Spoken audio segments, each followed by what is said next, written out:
Hello everybody and welcome to another Ignis reaction video. Today I'm gonna be reacting to Sugar Rush Rice about with the film theorists. Now, so I've eaten a lot of sugar and I definitely have overdosed on sugar before.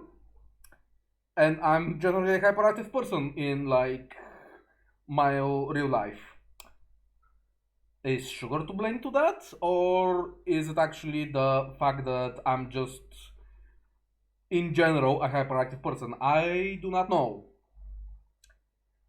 And I guess since considering the thumbnail, now it's gonna be an interesting video. So let's find out what are the sugar rush lies from the film, the food theorist Matt again.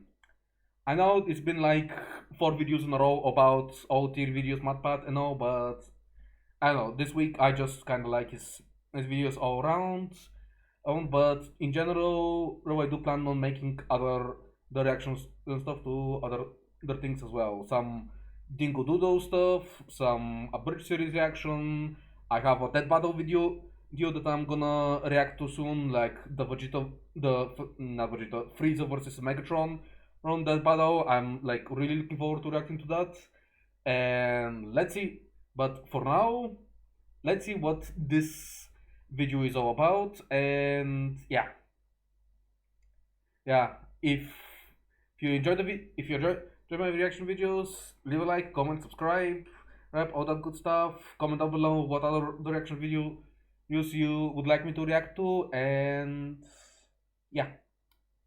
Besides that, let's just get down to it. If you haven't already, go watch MudPat's video and leave a like to him as well. A little girl in Seattle is capturing hearts all over the internet thanks to her Jumbotron debut at a Mariners game. This is Beatrix Hart. The internet has quickly dubbed her Cotton Candy Girl. And this has Oh, turned wow. her into a meme. Because I was being silly with my cotton candy. Beatrix Yeah. knew it wasn't a sugar rush. The 3-year-old just loves making faces. She loves her cotton candy. You're telling me Yeah. that this isn't the face of a sugar rush, Mom and Dad? Well, you'd be I telling me mean- right. Sugar rushes are a complete and utter lie. And today we're Ah, putting this long-standing so they are, food huh? myth to bed. Okay. Hello, Internet. Welcome to Food Theory, the show that has a sweet tooth for the sweet truth. Friends, October is upon us. It is I love spooky season. It's sweets. the month of costumes, Sweets are the best things horror, ever. and above all, candy. Lots and lots of candy. But as you get older, the season's less about TPing the house of that one neighbor that gives away healthy apples and toothbrushes during trick-or-treating, and more about Do people dreading actually your do that? 5-year-old bouncing off the walls after consuming half their body weight in Kit Kats. We've all seen Half their body weight? Just half their body weight? Man, when I was a child, I consumed twice my body weight in candy. Which would explain why I'm fat right now.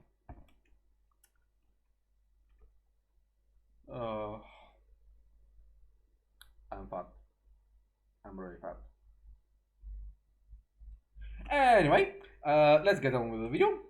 it. Heck, plenty of us have experienced it ourselves. Except the idea of a sugar rush, it's all a lie. It's one of the greatest, most widely Is it? perpetuated pieces of misinformation in all of food. Why is it a lie? It was I all don't. designed to sell a book. So this Wait, Halloween, what? prepare to eat half your body weight in chocolate bars and Sour Patch Kids It guilt-free. was? Because today we candy crush the sugar rush. Sugar making you hyper is a tale as old as time. If time were born back in the 1970s. You see, the whole concept began Okay. back in 1973 when a doctor named Ben Feingold created a diet named after himself, the Feingold diet. Now, this guy wasn't just some Joe Schmo doctor walking off The fine gold diet?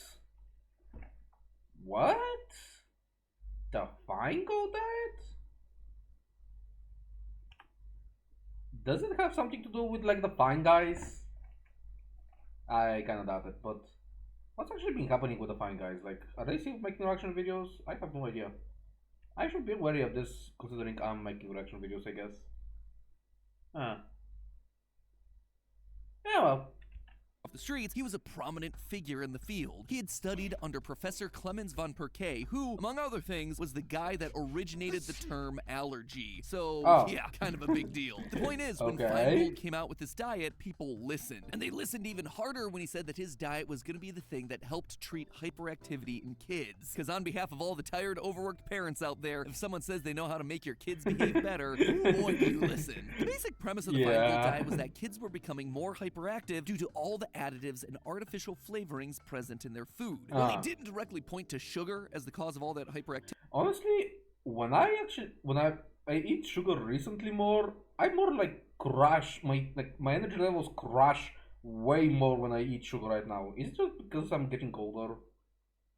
People started to make a connection that good old Ben would heavily reinforce with his book, Why Your Child is Hyperactive, just 2 years later. His book was focused around the case of a young boy who loved soft drinks and candy, and who would go crazy after birthday parties and during gatherings around the holidays where he'd consume a lot of both of those things. Yeah, despite being a doctor with decades of education under his belt, he couldn't think of any other reason why a small child might get hyperactive during parties full of friends, games, and people that he loved. It just had to be all the sugar from the sodas and candy and definitely the sugar. And so how did the good doctor propose that you solve this hyperactivity problem? By the Feingold diet, of course. Basically, the book was just all marketing for his diet. But if the science is sound, then that shouldn't matter, right? Well, unfortunately, the science, it wasn't sound. See, our bodies need sugar. They need it. Every cell in our body uses glucose, a form of sugar, for energy. When you eat sweet foods like cakes or candies, your body breaks down the sugar and absorbs it as glucose. This, in turn, raises your blood sugar levels. In other words, you got a lot of sugar pumping through your body that's ready to use by your cells. All your body needs is the green light then to use it. And that green light comes in the form of the hormone insulin. Insulin is basically the body telling itself that it's time to absorb the glucose. As the cells use up the glucose, your blood sugar levels start to dip, causing your body to release a different hormone, glucagon, which, no, is not the evolution of a Gen 5 Pokemon. Instead, it's basically the opposite of insulin. Its job is to tell our bodies to release some of our stored up sugar supplies to balance out our blood sugar levels. Our bodies are extremely good at keeping these things in check when we're healthy. So barring a condition like diabetes, we don't generally experience excessively high or excessively low blood sugar levels.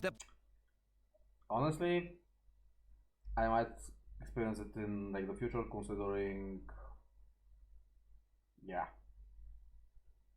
let's hope it doesn't happen to me. Post-sugar crash that you sometimes feel, it isn't so much a crash, it's just your blood sugar returning back down to normal equilibrium. And here's where we start to dip into some confusion. There's a fairly big difference between what we commonly refer to as energy and what energy means in a scientific sense. When you or I talk about energy, it's typically to describe things like level of alertness. Energy is the opposite of fatigue. It's energy drinks. It's things that keep you awake and strong. But energy, the science term, is just your body's ability to carry out its everyday processes. And in food, this energy is measured in calories. So here's where the mix-up occurs. Sugar happens to be calorically dense, meaning that a small amount of it gives the body a lot of energy. But it's not the bouncing off the walls kind that most people see on TV and in movies and on the Jumbotron during sports games. It's giving your body plenty of fuel to keep going. The excess is stored as fat. It's not released as hyperactivity. And this is something that science has looked into and proven time and time again in the aftermath of the Feingold diet. There have been over a dozen double-blind, randomized, placebo-controlled trials disproving the connection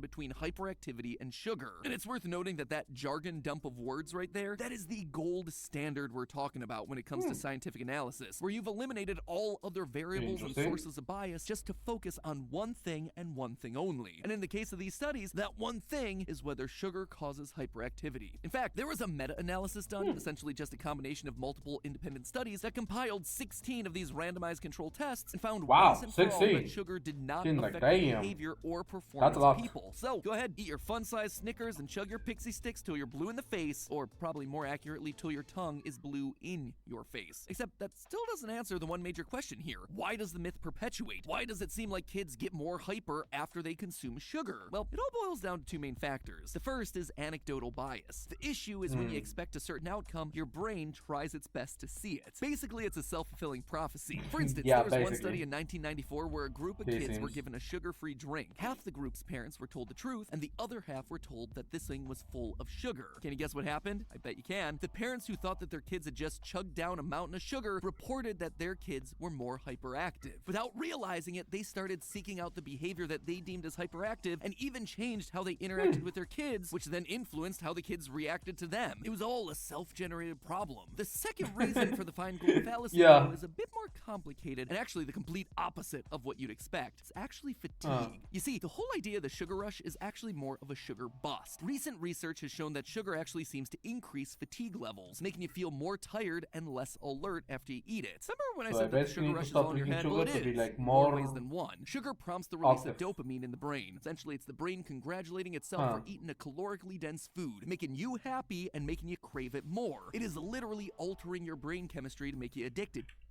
Sugar literally is addictive, not because it has like addictive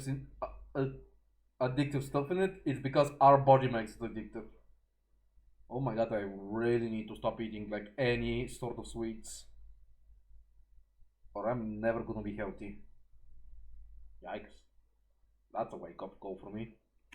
To it. Over a long period of time, your body will make less dopamine and have less dopamine receptors to balance out the effects of the sugar. But in the short term, after the rush of dopamine to your body ends and you work to return to normal levels, you feel symptoms of dopamine deficiency, including lack of motivation, fatigue, lack of concentration, and trouble sleeping. What's worse is that sugar inhibits the production of orexin, a chemical in your brain that stimulates the feeling of being awake. The more sugar you eat, the more sleepy and sluggish you feel. And that right there is important. You see, fatigue presents itself in vastly different ways depending on what age you are. When adults are tired, they get sleepy. You can actually thank evolution for that one. Back when our survival depended on long days of hunting and gathering, adult bodies that got tired were actually more efficient and helped conserve energy, which is actually why you feel lethargic. It helped to conserve energy for the next day full of hunting and gathering. It's also why we're programmed to try and find quick fixes for the depleted energy stores, hence why you tend to snack when you get tired. For adults, survival depended on smart energy storage. But when kids get tired, they get hyperactive, getting fidgety just like you'd expect from someone who just pounded a pack of Sour Patch Kids. And again, back in the olden days when we were at risk of getting mauled to death by bears, giant birds, and saber-toothed cats, a child's survival depended on being able to react quickly to a threat, even when tired. When a child gets overtired, the main hormone secreted is cortisol, the stress hormone. Cortisol is designed to make us more alert and is great for a fight-or-flight response, but children respond to that chemical process differently. Some by becoming giddy and running wildly around the house, others by becoming angry, grumpy, and short-tempered. The exact sorts of behavior that were synonymous with a sugar rush. In short, the stereotypical sugar rush is really just two parts. One, blood sugar and dopamine levels lowering back down to normal, and two, kids being tired from all the excitement of birthday parties and trick-or-treating while sugar blocks their orexin levels, preventing them from feeling tired. So this Halloween, after you binge those fun-sized candy bars with your kids, make sure to all take a nap, because whether you're a kid bouncing off the walls or an adult struggling to form a sentence, everyone is just sleepy. But hey, that's just a theory. A food theory. Bon appetit. Oh, my bad.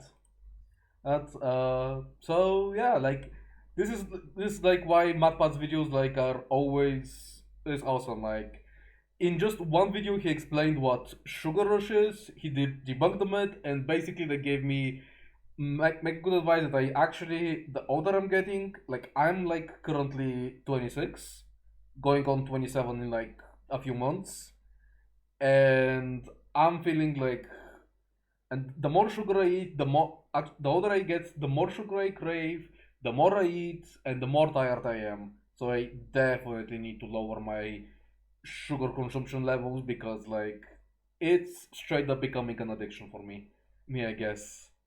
Like god damn, and that was actually a good video. You nice job. Clap and a half to you, man, Pat. Oh wait, that was 2 claps. Well, 2 claps and a half, I guess. Not that I can like clap right now, cause well, I don't have lip motion settings currently. Anyway, well, I hope you guys enjoyed this video. It was like super fun. Gonna be doing more reaction videos in the future. So if you enjoyed, like, comment, subscribe. Let me know down below what other videos I should watch, or any other videos you want me to like react to. And yeah, oh no, I'll see you in the next one. Stay good, stay cool. Oh guys, bye.